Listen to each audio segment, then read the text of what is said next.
Welcome to Lanterns Live, the only live stream YouTube channel dedicated solely to the Green Lantern universe. I'm Ralph, and today I'm discussing Justice League Red number 6, the final possible issue of Justice League Red. I'm going to say this right now. If it's not the final issue of Justice League Red, it will probably be the final one that I do on this channel. So there you go. There's my review of that. Not very happy or excited to talk about Justice League Red number 6, because it got to a point where I stopped understanding the whole Justice League Red. It fizzled out so fast. So I'll get to that in a little bit, but I want to make sure that everybody knows. Everybody that's here, everybody that swings by on Wednesday, day after tomorrow, I'll be doing my regular live stream at 4 p.m. Pacific time, 7 o'clock Eastern.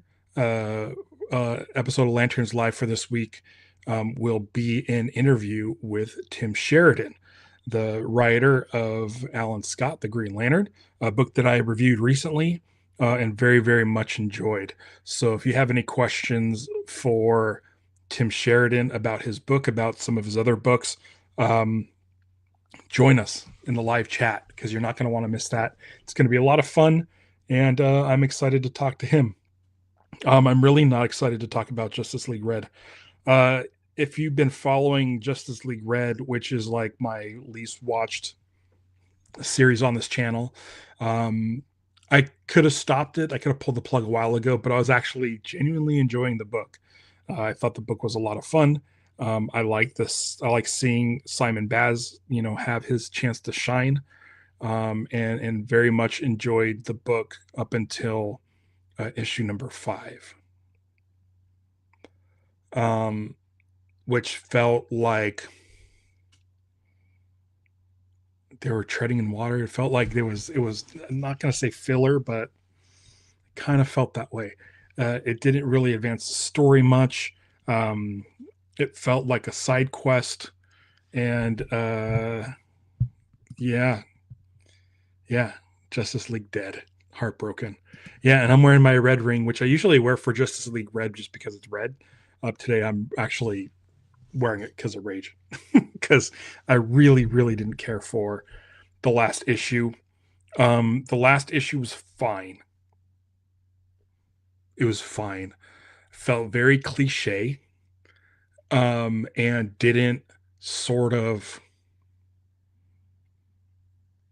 bring anything together. The whole issue was Simon Baz, Power Girl, Cyborg, not being able to do anything with the Crimson Cloud, this sort of corrupt version of Red Tornado. And they keep saying it. There's nothing I can do to do. Oh, I didn't even mean to do a thumbs down, but it just gave a thumbs down.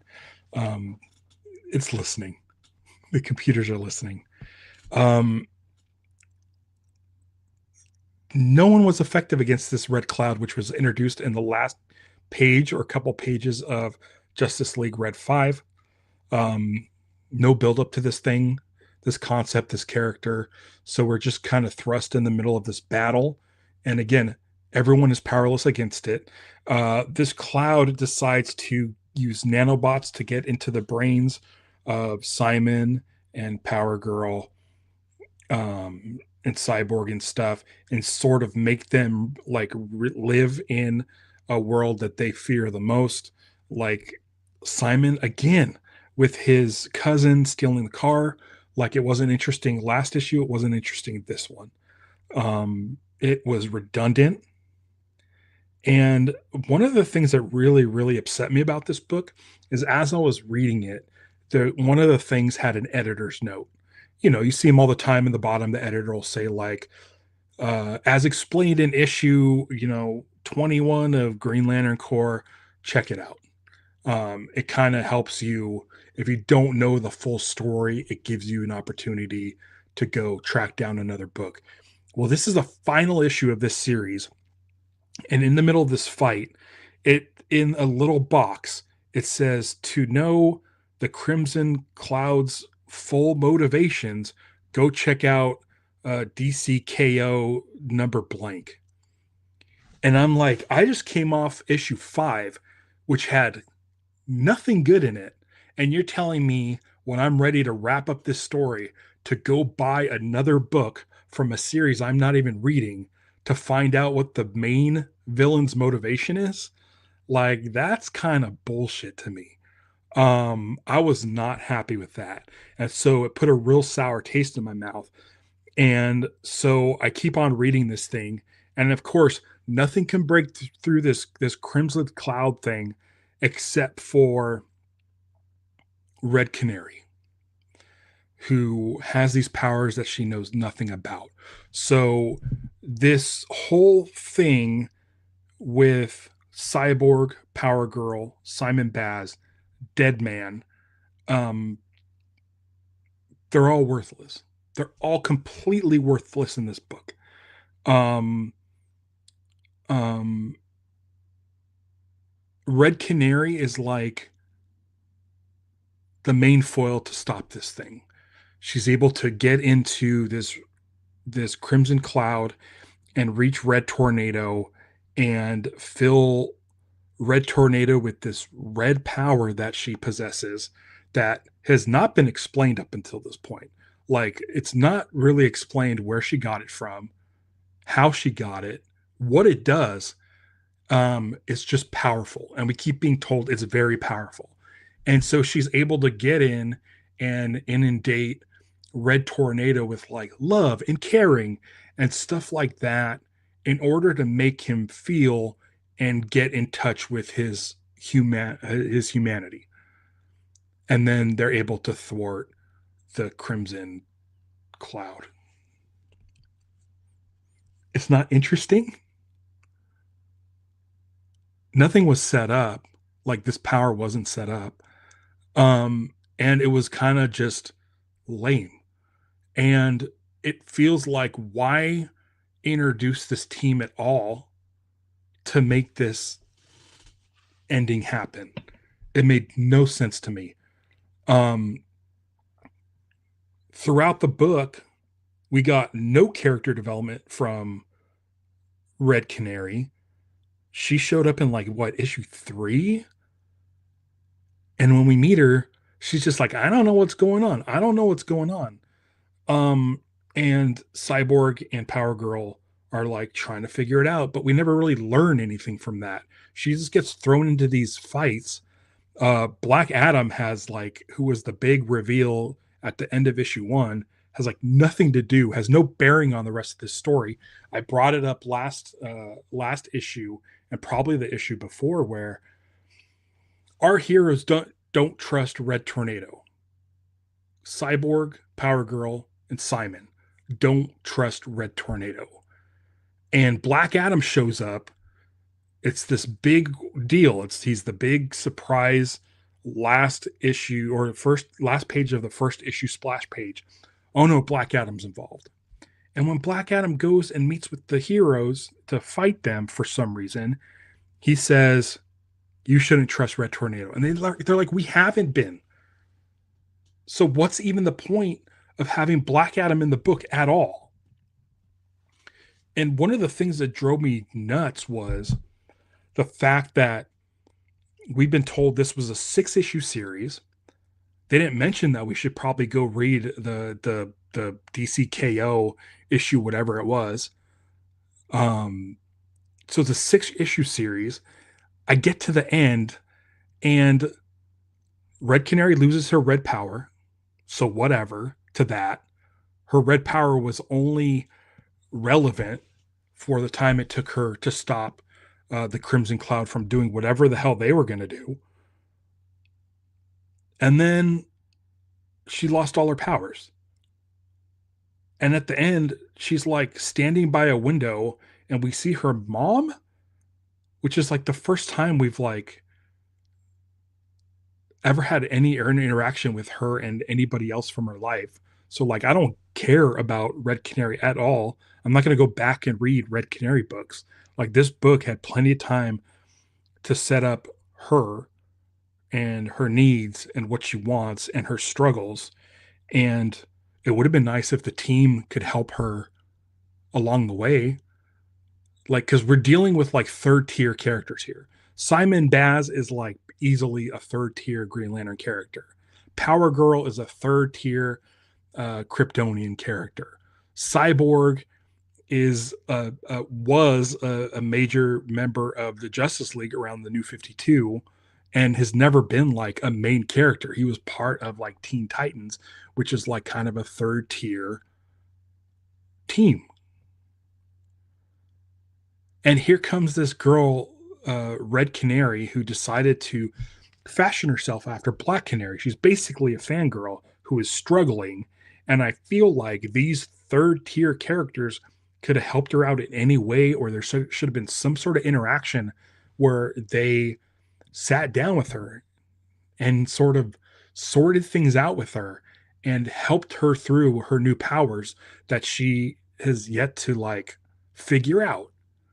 Instead, we got issue 5, which was, I'm just going to say it, garbage, and issue 6, which is like nothing. It's literally nothing. Um, I could see how a book like this was pitched to DC. I could see like, hey, let's have a secret team of third tier characters come together and do a secret mission outside of the Justice League to be pit up against like Black Adam and Red Tornado. And on the surface, that sounds cool, but you do nothing with those characters. There's no, there's nothing really with the characters interacting with each other. Um, Anything that Power Girl brings to the table, including her problems, are all just her problems to deal with. Same with Simon Baz. Like there's nothing in there where the team can mesh and interact and figure things out together and show any sort of support for each other. It's like they all have their own problems. No one's helping Simon deal with his demons of the time that his cousin was going to steal a car, which is the stupidest.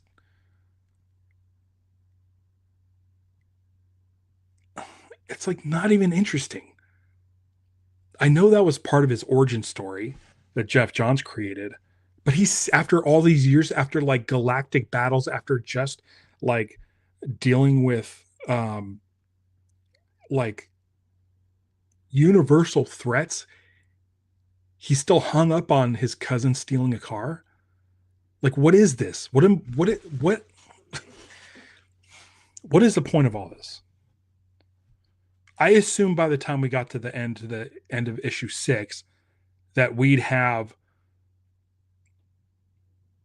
some sort of reason to care about these things that they're hung up on, but it wasn't.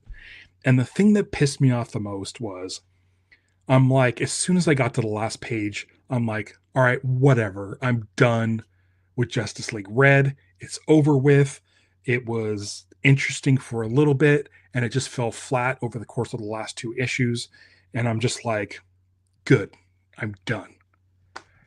And I flip to the last page, and it's Power Girl extending her hand out to Red Canary with the text on the bottom right corner saying, "The end, ... question mark." And I'm like, this was your big finale. And do you think people are going to get excited for more? This team is nothing. This team is garbage. Deadman didn't even do anything. I don't even know why Deadman was in this book. I don't know why Black Adam was in this book.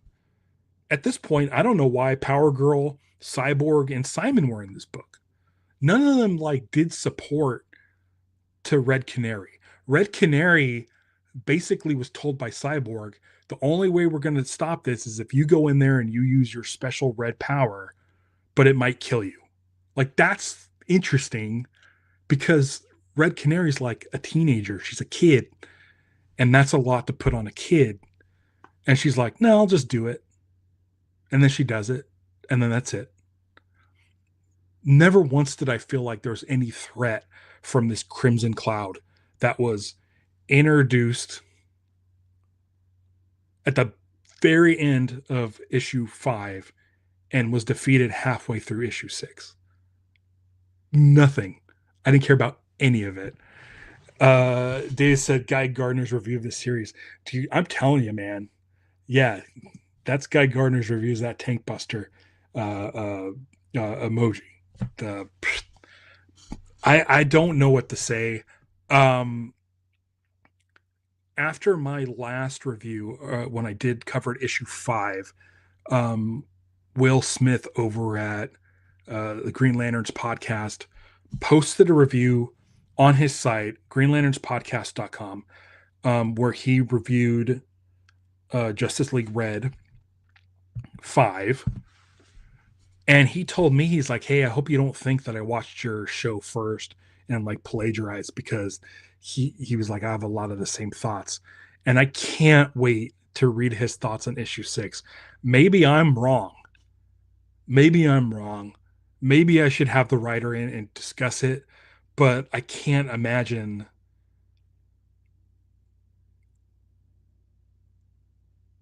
what ended up on the page was anywhere anything near what was pitched to DC or what DC was looking for. I don't know who came up with this team, which is a good team. It's an interesting team, but it's would be interesting if they interacted with each other instead of just spouting exposition. It's all exposition. None of it is how their personal struggles. They never talk about their personal struggles. They just say, "Oh, they were in my brain and I was thinking about my cousin stealing a car." And the thing that drives me nuts is Clayton Henry, the artist, did fucking awesome work. The art is amazing. And it feels like such a waste of talent, you know. So 6 months, this is half a year that he could be working on something that has a better story because his artwork is some of the cleanest artwork I've seen. His art is concise. You know exactly what people are thinking. You know exactly what people are doing, and just the story is so weak. It made me mad. It made me mad. Um, I I don't have any sort of ties with DC. I don't have any ties with DC. So when it comes to like reading these books that I review, that's all coming out of my pocket. This was about 25 bucks worth of entertainment where like two-thirds of it was pretty good, but the rest was just bad. Uh, Issue 5 and 6 of Justice League Red are no good. I'll say it. And I'll say it. I wasted my money. It had promise, it had potential. I feel like all of that was squandered. I would have rather, instead of Justice League Red, I would have read a Red Canary book, 6 issues, start to finish. Let me know who she is. Have these group of characters be supporting characters, as opposed to just like this sort of team up. You know, if you're going to have the name Justice League on your book, like there's some expectations of interesting interactions between characters that you normally read individually. I'm a big fan of Simon Baz. I love reading Green Lantern Corps. Simon Baz's run when Jeff Johns created him. Sam Humphrey's run on Green Lanterns. I enjoy reading Simon Baz. I'm not super familiar with Power Girl. Like I know about Power Girl. I just don't read Power Girl books. I don't read Cyborg books. I don't read Dead Man books. And I thought, okay, I'm going to get more Simon and I'm going to see how he interacts with these wildly different characters. And basically, it's none of that. There's none of that. It's just them talking about Red Tornado. So let's say you're watching the A Team, right? You have A Team, you have Hannibal, the guy who comes up with the plans. He's a seasoned veteran. Great. You have Face, Templeton Peck. Face. He's like a master of disguise. He's a con man. Great. It's a really different than Hannibal. You have B.A. Baracus, who's like the muscle. He's like also they're all part of like I believe the Marines. Um, tough, tough, big, strong man who's afraid of flying. And then you have Howlin' Mad Murdoch, who's like a pilot, a driver, and kind of a nut job. And the fun thing is, you get that dynamic, and you could pair them off with each other, and they each like they can go off in different pairs, and you can mix and match. And those dynamics are so strong, and they're so fun that it's great to see when like the crazy guy teams up with the seasoned veteran. And it's like, how do those two interact? In this, you have all of these people from very different books coming together, like Dead Man and Power Girl, together in a book. Sounds great. I'd wonder how they interact. Guess what? Here's your chance to see. And they don't do shit together. They don't do anything. It's. I don't even know why Dead Man's there. Brings nothing to the table, and he's introduced in like issue 3 or 4 of 6 issues. So there's no time to see these people bounce off of each other. A lot of times we would just get Power Girl and Simon go off on their own, and instead of like learning about where these guys are from and discussing what their biggest fears are and their problems are and things that like traumatized them in their past, they're just talking about if Red Tornado's bad or not. So I didn't care for it. This isn't a fun episode. I wish it could be more fun, but it's not. It's not, but that's okay. If anybody has any sort of inkling that I'm somehow in the pocket of DC and they pay me to do any sort of reviews of their stuff, like this is a lesson for those guys who think I'm a shill, because I do like a lot of Green Lantern stuff, and I do like a lot of DC stuff. But this is your proof. I'll point people to this episode saying, like, if DC's paying me, then they clearly didn't pay me for this one. I'm giving DC my money. I gave them $25 to read these 6 issues, and I didn't care for it. I didn't care for it. I think I would actually like to have the writer on, and maybe discuss it. Maybe there's something I'm missing. I don't know. Maybe editorial messed with their vision. I don't know. But somewhere along the way, this book lost its way, and it really, really made me mad because I felt like it is something that it was something cool that was squandered. So that's my review of Justice League Red number 6. Not a lot of folks in the chat. Comic Jack is still being touted as becoming a YouTube member. You may become one as well. That's what I'm trying to say. You should become one. If you are a member, you get like your own emojis. I have power batteries, tank busters, all kinds of emojis that you can use on my channel. You also get a badge next to your name. Comic Jack has a white circle, and I believe by next month, I think you'll have a Green Lantern. So right now he is an honor guard in training. Vactor's here. Vactor is also a member. 99 cents. So usually I do one member live stream a month for just members. I usually do that the first Monday of every month. Today's the first Monday of the month, but I needed to get through this garbage. But so what I'm going to do, and I'm going to schedule this, you'll see it pop up in your notifications for all you Honor Guard members. On a Monday, a week from today, I will be doing, what's that, the 9th? I will be doing an episode on what Green Lantern could have been in the Snyderverse. I figured that would be a fun topic to talk about. So look forward to that. That'll be available to only members. So if you're seeing this like well in the future and you become a member later down the road, you can go back and revisit all those member only live streams. I highly recommend it. We have some fun stuff um, that I talk about, including this thing right here that I'm pointing at. Usually I don't record this early, so the sun's really shining on this little bad boy here. So if you want to get the story on this, become a member. It's only 99 cents a month, and we have a lot of fun doing those member live streams. Um, so yeah, so what I'm going to say, I think I'm going to leave you guys here and say come back a day after tomorrow because Tim Sheridan's going to be my guest. And I'm excited about that. Really excited about that. I love having Green Lantern creators on.